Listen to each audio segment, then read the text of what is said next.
100% fee రాయితీతో AI నేర్చుకోవాలనుకుంటున్నారా? Attend quality third gen AI test 2025. ఎప్పుడైనా కానీ ఇంట్లో ఒక హీరోయిన్స్ వీళ్ళందరూ ఉన్నారు. వాళ్ళ మధ్యలో కానీ ఎప్పుడైనా పోటీతత్వం కానీ వాళ్ళు గొడవలు కానీ అట్లా ఏమైనా ఉన్నాయా? అన్నదమ్ములు అంటే ఇట్లా ఉంటాయి కదా, ఉంటారు అక్క చెల్లెళ్ళు ఇట్లా. ఎదురుపడి గొడవలు పడరు, వాళ్ళకి లోపలే పెట్టుకుంటారు, మళ్ళీ నార్మల్గా హాయ్ అంటే హూయ్ అనుకుంటారు. ఎదురుపడి మాట్లాడుకోరు. అన్నా చెల్లెళ్ళు కానీ అక్క చెల్లెళ్ళు కానీ ఎదురుపడి మాట్లాడుకోరు. ఎవరి మనసులో వాళ్ళకు ఉంటాయి కానీ ఎదురుపడి చెప్పుకోరు. ఎదురుపడి చెప్పుకోరు. ఇక మధ్యలో నేనున్నానుగా, నాకు చెప్పరు, నన్ను ఇక వాళ్ళ ఇష్టం. అది అంతా అసలు ఒకటే మాట, నేను ఎవరిని పట్టించుకోను. ఏది ఎలా జరగాలో అలా జరుగుద్ది అంతే. తమిళ్లో అంటారు, ఏది ఎప్పుడు నడకనమో అప్పుడు నడకం.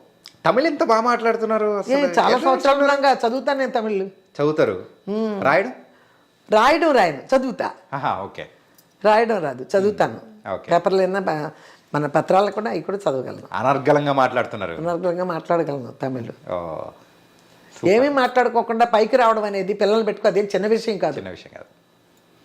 లోకానికి తెలుసు ఏం చేసాం, ఎలా వచ్చాం, ఎలా ఉన్నాను నేను అనేది లోకానికి తెలుసు. ఒకళ్ళిద్దరికి తెలియపోతే వచ్చే నష్టం నాకు లేదు. అంతే. నా మనస్సాక్షిని నేను నమ్ముకున్నా అంతే. నా పిల్లలు అనుకునే వాళ్ళని పైకి తీసుకొచ్చేసాను. ఇది మల్లగుద్దు నేను చెప్తాను, లోకం చెప్తుంది. కానీ ఒక్కరిద్దరిని కాదు, ముగ్గురిని తీసుకొచ్చి వాళ్ళని నిలబెట్టారు చూసారా, అది ఏంటో తెలుసు. నేను చెప్పుకునే గొప్పతనం కాదు, ఈ ఇండస్ట్రీ మాత్రమే కాదు, అసలు మామూలుగా లోకం కూడా తెలుసు. లోకంలో కూడా చాలా మంది తెలుసు నా గురించి. సినిమా ఇండస్ట్రీకే కాదు, విడిగా లోకానికి కూడా తెలుసు. అది చాలు. ఇంత వయసు వచ్చిన తర్వాత వాళ్ళు మీరు లేనిదే ఏముందనేది లోకం అంటుంది చూడు, అది చాలే. అంటే ఆస్తుల విషయంలో ఎట్లా మీరు ముగ్గురిని ఎట్లా సాటిస్ఫై చేసి? బాబోయ్, మీరు అట్టొచ్చి ఇట్టొచ్చి మళ్ళీ లేదమ్మా. ఏంటంటే ఎవరైనా కానీ ఉన్నప్పుడు సో ఇల్లు గడుస్తున్నంత కాలం అది వేరుంటది. అవును. ఎవరికి వాళ్ళు వెళ్ళిపోయిన తర్వాత ఆ వచ్చేది దాని గురించే వస్తుంది. వస్తుంది. మెయిన్గా ఎవరైనా ఎంత అనుకున్నా కానీ ఫైనల్గా మనం సంపాదించేది డబ్బుల కోసమేనా అనుకొని, అరే ఎక్కువ ఉంది తక్కువ ఉంది అని అనుకోవడాలు కూడా కొన్నిసార్లు ఉంటాయి. అన్నీ ఉంటాయి. కాకపోతే నేను ఏం చేశానంటే అండి, పాస్తుంది. ఇప్పుడు నలుగురు ఉన్నాం, మా ముగ్గురు పిల్లలు నేనే, ఒక ఫ్యామిలీ నలుగురు. నలుగురిలో ఎవరు సంపాదించినా ఒకరు కుటుంబాలు ఒకరు సంపాదిస్తారు, కొంతమంది సంపాదించలేరు. అలా అనుకుని సంపాదించిన వాళ్ళకే కాదు, కుటుంబం అనే దానికి యజమాని నేను. ఎవరికి ఇవ్వాలో యజమాని నేను. అందరికీ సమానంగా చేస్తాం. ఎవరొకరు సంపాదించారు, నువ్వు ఎక్కువ సంపాదించావని చెప్పరు న్యాయంగా అయితే. కానీ నేను ఆ విషయంలో ఎవరు సంపాదించిన వాళ్ళకి అట్లా ఇచ్చేసాను. ఆ సంపాదించేది ఆడపిల్లలు కదా, వాళ్ళ తర్వాతే నేను నా కొడుకు. ఎంత వాళ్ళకి రక్షణగా ఉన్నా, ఎంత నా చేతిలోనే ఉన్నా, కుటుంబానికి నేనే పెద్ద అయినా కానీ వాళ్ళు కష్టపడ్డ దానికి ఆ కష్టానికి ఫలితంగా వాళ్ళకి ఇచ్చేసాను నేను. ఎప్పుడు వాళ్ళు దోచుకోలే. అలా దోచుకోలేదు అన్నారు చెప్తున్నా. దోచుకున్న హీరోయిన్లు మదర్లు అన్నలు చాలా మంది ఉన్నారు. అందుకోసం ఈ విషయం చెప్తున్నా. చాలా మంది ఉన్నారు, డైరెక్ట్ చెప్పకల్లా మీకే తెలుస్తుంది. అన్నలు తల్లులు తండ్రులు తినేసేసి వాళ్ళని అంబు అని వదిలేసిన వాళ్ళు బోల్డ్ మంది ఉన్నారు. నేను అట్ట వదలలేదు. నేను నా పిల్లల్ని నీట్గా వాళ్ళు ఎంత సంపాదించిన వాళ్ళని సంపాదించిన విధంగా వాళ్ళకి ఇచ్చేసాం. ఇప్పుడు ఎక్కువ సంపాదించలేదన్నప్పటికీ నేను వాటాలు కూడా పంచలా, సమానంగా చెయ్యాలి. యజమాని నేను అన్నప్పుడు ఎవరు సంపాదించినా వాళ్ళు పెళ్ళిళ్ళు అయ్యే వరకు యజమాని నేను ఇంటికి నేనే పెంచాలి అందరికి. ఇది సమానం. మన కుటుంబం ఇది. మన కుటుంబం అందరూ బయట నుంచినప్పుడు ఇలా ఉండాలి, ఒకళ్ళు తక్కువ ఒకళ్ళు ఎక్కువ ఉండకూడదు అని అందరికీ తెలుసు. అప్పుడు కూడా సంపాదించక ముందర మాటలు అందరికి కూడా ఇదే తెలుసు.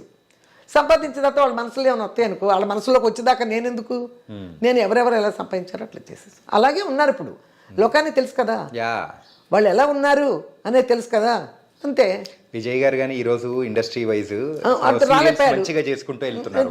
సీరియల్ చేసుకున్నాడు, యూట్యూబ్ చేసుకున్నాడు అనుకోండి. కాకపోతే ఆ రోజే ఆడు మమ్ముందలే ఆడి లైఫ్ను చూసుకోవటానికి ఆడు ట్రై చేయాలి. ఆడి ఫ్రెండ్స్తో పడి కూర్చొని హైదరాబాద్లో ఆ లోకాన్ని మర్చిపోతే టచ్లో లేకపోవడమే పోయింది ఆడికి లైఫ్.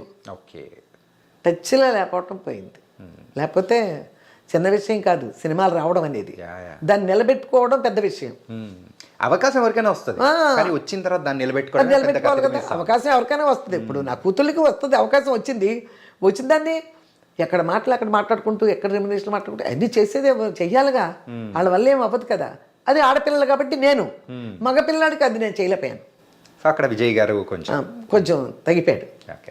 అండ్ ఇక్కడ పెయింటింగ్ చూసేటప్పటికి నాకు అనిపించింది రవలి గారి బాగా పెయింటింగ్. చేసింది. ఇక్కడ మేము చెన్నై నుంచి హైదరాబాద్ వచ్చాం కదా 4లో. అప్పుడు ఒక శ్రీనగర్ కాలనీలో పెయింటింగ్ క్లాస్ ఉంది, అక్కడ చేర్పించాం. ఓకే, అక్కడ నేర్చుకుంది. అదే వేసిందిగా వాళ్ళ ముగ్గురిని. చాలా మంచి పెయింటింగ్. సో ఆ ముగ్గురు వాళ్ళ ముగ్గురేనా? ఆవిడ దృష్టి అయితే ఇప్పుడు ఎవరైనా మన అన్న అక్క అన్నయ్య నేను అన్నట్టు కదా. శేషగిరిరావు, శైలజ, శాంతి గారు. ఈ బాబు మొత్తం పుట్టుపూర్వత్రాలన్నీ తెలుసుకొచ్చారు. లేదు కానీ మీ ఇళ్ళలో అందరు ఏంటంటే నేమ్ చేంజ్ చేస్తే నా అదృష్టం కలిసి వచ్చింది. అవును, అందరూ నేమ్ చేంజ్. ఇప్పుడు చూడండి ఒక విషయం, ఇప్పుడు నేను చెన్నై తిరుగుతున్నా కదా, నేను 90లో ఒక పిక్చర్లో యాక్ట్ చేశాను, పొంబలి మనస్సు ఆ పిక్చర్ పేరు. యాక్ట్ చేస్తే వాళ్ళు 89 చేసినట్టున్నా 19లో వాళ్ళు 2 గ్రౌండ్లు ఇస్తామమ్మా, రెమ్యునరేషన్ బదులు 2 గ్రౌండ్లు ఇస్తా అన్నారు. 2 గ్రౌండ్లు అంటే 500 గజాలు. అక్కడ 500 గజాలు మేము ఇస్తామమ్మా, ఇంకో 500 గజాలు మీరు కొనుక్కోండి అన్నారు. అంత 3000 గ్రౌండ్ అంటే 6000, ఇంకో 500 గజాలు కూడా. అప్పుడు 90లో కదా అనేవాడికి సరే అన్నా. దాన్ని ఆ 6000ని నేను ఒక సంవత్సరంన్నర ఇచ్చా, 1.5 year ఇచ్చా 6000 అడిగి నేను. అప్పుడు 90లో నాకు రిజిస్టర్ చేశారు. అప్పుడు చేసినప్పుడు ఫస్ట్ కొన్నది నేను చెన్నైలో. అది అప్పుడు దానికి అడ్రస్ ప్రూఫ్ కావాలి కదా వాళ్ళకి, ఏదన్నా ఆధారం లాంటివి కావాలంటే. మరి గుడివాడలో ఉంది కనకదుర్గ. అసలు పేరు కనకదుర్గ. మీరు కనకదుర్గ అంటే వచ్చారు, ఈ తెలిసింది కనకదుర్గ అనుకున్నాను. విజయదుర్గగా నేను బ్యాంక్ అకౌంట్లు కూడా ఓపెన్ చేసుకోవాలి. అప్పటికి పేరైతే మార్చుకున్నాం. ఎస్పీ ముత్తురామ గారు సినిమా చేస్తుంటే పేరు మార్చుకుంటే బాగుంటుందమ్మా అంటే విజయదుర్గ పెట్టుకున్నా సార్ అన్న ముత్తురామ గారితో. చాగు అని రఘువరన్ సినిమా చేస్తున్నారు, అది ఏవిఎంది. తమిళ కూడా మంచి చేశాను నేను. అప్పుడు ఆయన చెప్పారు విజయదుర్గ పెట్టుకున్నాను సార్. విజయం అంతా ఆయన ఉంగలదానే, విజయదుర్గ సూపర్. పిల్లలతో కూడా రబలితాలతో కూడా అంటారు. ఇప్పుడు ఒకసారి ఏదో ఇంటర్వ్యూ చేసింది ఆయన, అప్పుడు కూడా అంటారు అమ్మ జాగ్రత్త అని. తెలుగు డైరెక్టర్స్ కానీ తెలుసు అమ్మ జాగ్రత్త, అమ్మ బాగున్నారని అడుగుతారు ఇక్కడ అడిగినా కూడా ఇండస్ట్రీలో. అది వాళ్ళకి తెలుసు. అమ్మ అంటే ఒక మర్యాద ఉంది. ఎవరిని ఏమి నేను ఇక్కడేంటి తల్లులు బిడ్డలు మోసాలు చేసే తల్లులు ఉన్న ఇండస్ట్రీ ఇది. అన్నలు తినేసేసి చెల్లెలకి ఇవ్వకుండా ఉన్న ఇండస్ట్రీ ఇది. అందులో మేము లేవు, మోసాల్లో మేము లేవు. కానీ మీరు ఒకటి చెప్పండి అమ్మా, భయంతో పెంచారా లేకపోతే ప్రేమతో పెంచారంటారా? ప్రేమతో పెంచా, భయంతో పెంచలే. భయం పడలా మా పిల్లలు. ప్రేమతోనే పెంచా. సందర్భం వచ్చినప్పుడు మనల్ని మీరు వెళ్ళకూడదు కదా వాళ్ళు అన్నప్పుడు కన్నెర్ర చేయటం తప్పితే, ఆ కంటి చూపుతోనే వాళ్ళు ఆగిపోవాలి తప్పితే ఇక సీన్లు ఉండవు. మరి అట్లా ఉంటేనే కదా వాళ్ళు నిలబడగలిగారు నా మాటని. అంతే కదా. అలా కనకదుర్గ అని చెప్తున్నా. కనకదుర్గ తెమ్మంటే గుడివాడ వెళ్ళి నేను తీసుకొచ్చాను. ఒక బ్యాంక్ అకౌంట్ ఉంది కదా, అది తీసుకొస్తే కనకదుర్గ అలియాస్ విజయదుర్గ అని పెట్టారు. ఇప్పుడు ఆ కనకదుర్గ పేర్లో ఆ కనకదుర్గ ఎవరు, ఆ స్థలాలన్నీ నాకు మొత్తం కబ్జా చేశారు. చెన్నైలో ఇప్పుడు ఆటికొస్తే తిరుగుతున్నా. అవునా? Okay okay. కబ్జా చేశారు. ఒక ఇంచుమించు 50 సెంట్లు, ఒక 50 సెంట్లు 40 సెంట్లు పైనే. 40 సెంట్లు పైనే అంటే మీరు ఆ రోజుల్లో కొనేదంటే ఇప్పుడు హార్ట్ ఆఫ్ ద స్పాట్ లో ఉండే పర్వాలేదు. అక్కడ అయ్యి రోడ్లు పెరిగినాయి, అటు ఉన్నాయి. కానీ ఒకడు బ్రోకర్ ఏం చేశాడు, నాకు పిల్లలకి రాస్తామని ఐడియా పెట్టుకున్నాను నేను ఫస్ట్. అసలు రాసేసానని కూడా అనుకున్నా. వీలునామా రాశాను. ఇన్నాళ్ళు దాని పక్కెళ్ళా, అటు మభ్య పెట్టేశాడు ఒక బ్రోకరు. అప్పుడు రిజిస్ట్రేషన్ చేయటానికి వెళ్ళా, రిజిస్ట్రేషన్ కూడా చేయకుండా నన్ను ఆపిచ్చేశారు. ఆపిచ్చేసి ఎంతకమ్మా రిజిస్ట్రేషన్లు అయ్యి మీరు ఉండగా అన్నారు. ఏమో నాకు అసలు జాసే లేదు, 10 ఏళ్ళ నుంచి అమ్ముదాం అంటాను. వద్దమ్మా మీరు వీలునామా రాశారు కమ్మా అంటాడు. వీలునామా పేపర్లు ఎక్కడున్నా రాశాను అనుకున్నా, కానీ ఎక్కడున్నాయి అనుకున్నా దాని పెట్ల. అప్పుడు మా పిల్లలు చెప్పారు వీలునామా రాసినా పర్వాలేదులే, వాళ్ళ పేరుని అమ్మేసి వాళ్ళ బ్యాంకులో వేసేయచ్చు, ఎంత వస్తే ఎంత అని చెప్పారంట లాయర్, అది ఇది అని చెప్పాను. అలాగా అమ్మా సరే చూద్దాం అన్నాడు. అమ్మటల్లా ఇంకొక అతను వచ్చాడు మీడియేటర్, నాకు స్థలాలు ఉన్నాయని తెలిసి వస్తే పేపర్లు వేసి చూపించా. వెంటనే ఇక్కడ కూర్చునే ఈసీకి అదే రిజిస్టర్ ఆఫీస్ ఫోన్ చేశాడు. ఈసీలో నా పేరు లేదు. అది అమ్ముకుని 12 ఏళ్ళు అయింది. 12 సంవత్సరాలు అమ్మేసుకుని ఆ తర్వాత నన్ను స్థలాల దగ్గర తీసుకెళ్తా వాడి కారులోనే. అమ్మ ఇక్కడ బ్రిడ్జి వచ్చేసిందమ్మా, ఇది ఒత్తువరాదు, ఇది పనికిరాదమ్మా, బ్రిడ్జి కింద వెళ్ళిపోయింది కదా, ఎవరు కొనరు, ఎదగలే మనం, పనికిరాదు. అది అసలు పెద్ద సెట్లు మర్చిపోయినాయమ్మా, అది ఎవడు కండికి మాటమ్మా, అది కొనరమ్మా, అది కొనరు. ఇంకో చోటుకి వెళ్తే అది ఏనాడో పోయి ఉంటుందమ్మా, ఇప్పుడెప్పుడమ్మా మీరు ఎక్కడో 2000 కొన్నారు అప్పుడు, ఇప్పుడు దాకా ఎక్కడ ఉంటుందమ్మా, మీరేమో దాన్ని పట్టించుకోలేదు కదా. ఎప్పటికప్పుడు ఈ కబుర్లు చెప్పేస్తున్నాడు ఆడేమేచ్చేసి. అది ఎట్లా అమ్మాడు, ఒకటేమో నా చెల్లెలి పేరు నేను ఇది ఇచ్చానంట, నా చెల్లెలకి రాశానంట నేను సెటిల్మెంట్. మీ చెల్లెలు ఎక్కడున్నారు? మా చెల్లెలు లేరు కదా, నాకు అన్నయ్యలే కదా ఉండేది. 7 అన్నదమ్ములతో నేను ఒక్కదాన్ని రా, నాకు చెల్లెలు లేరు కదా. సరే ఒక పక్క చెల్లెలకి రాశాను, ఇంకో పక్క సూర్య నా కూతురికి రాశాడంట. నా కూతురు సూర్య అంట, నా కూతురు పేరు. ఎక్కడి నుంచి వచ్చింది ఆ కూతురు? అప్రూపులు తెమ్మన్నారు. ఇప్పుడు మళ్ళీ నేను మోటూరు వెళ్తున్నా, నాకు 7 అన్నయ్యలు, వాళ్ళ పేర్లు, నేను కనకదుర్గ. ఈ అమ్మాయి పెళ్ళైన తర్వాత వెళ్ళిపోయింది ఈ ఊరు నుంచి, అంతవరకు వాళ్ళు సర్టిఫికేట్ ఇస్తారంట నాకు. ఇప్పుడు మళ్ళీ మోటూరు తిరగాలి. ఈ స్థలాలు ఉన్న స్థలం నిలబెట్టుకోవటం కోసం నానా కష్టాలు పడుతున్నా. ఒంటరిగా వెళ్ళే 15 రోజులు చెన్నైలో ఉంటున్నా. ఉన్నది నిలబెట్టుకోవాలి, ఏం చేయాలి? ఏదైతే ఉందమ్మా, కానీ మొత్తానికైతే మీ వీడియోస్తో ప్రతి ఒక్కరిని కూడా పలకరిస్తూ హ్యాపీగా మీరు అన్నట్టు కూడా అమ్మ, అమ్మమ్మ, నానమ్మ అందరినీ మా ఇంట్లో పలకరిస్తుంటే చాలా హ్యాపీగా ఉంది. అవునవును. ఇప్పుడు మీరు ఉంటారా, మీ అమ్మగారికే తెలిసింది అనుకో నా వీడియో, ఒకవేళ చూసేస్తే ఆవిడకి కూడా నచ్చుద్ది. ఖచ్చితంగా నచ్చుతుంది. ఎందుకంటే ఏదో సింపుల్ వంటలు చేస్తాను నేను, పెద్ద పెద్ద వంటలు ఏం చేయను. అదనమాట. దానికి నైస్ అమ్మా. అండ్ ఫైనల్ గా ఏంటంటే మన రవలి గారు ఎప్పుడు రీఎంట్రీ మన తెలుగు ఇండస్ట్రీలోకి? ఏదో నేను సంవత్సరం క్రితమే చెప్పాను, ఒకసారి రీఎంట్రీ చేస్తుంది ఆవిడ. ఇప్పుడు మన ఒళ్ళు మనదే, మన తిళ్ళు మన అన్నట్టు ఉంటారు హీరోయిన్లు వదిలేసిన తర్వాత సినిమాలు అలా ఉంటారు కదా. ఉన్నప్పుడు అనలేదా రవలి గారు లావ్ అయిపోయమ్మా, తగ్గమ్మా ఎట్లా అని చెప్పేసి? లావ్ అయిపోయి నా పిల్లలు చెప్తున్నాను కదా, నా పిల్లల విషయంలో నేను ఎట్లా ఉంటానంటే స్ట్రైట్గా ఏమీ అన్నాను. స్ట్రైట్గా నువ్వు ఎందుకు ఇట్లా లావ్ అయిపోయావు అది ఇది అన్న అన్నాం. వాళ్ళు చెప్తాం ఏదన్నా ట్రై చేస్తే బెటర్ ఏమో, డైటింగ్ అయ్యి మొదలు పెట్టిపోయావు అని. అంతేకాని అందరమ్మలు వేరు, నేను వేరు. ఈ విషయంలో ఎవరు ఏదన్నా ఒకవేళ వాళ్ళే అనుకున్నా కూడా, ఎవరి విషయం పెట్టినా కూడా మా పిల్లల విషయంలో అందరమ్మలు వేరు, నేనే వేరు వాళ్ళకి.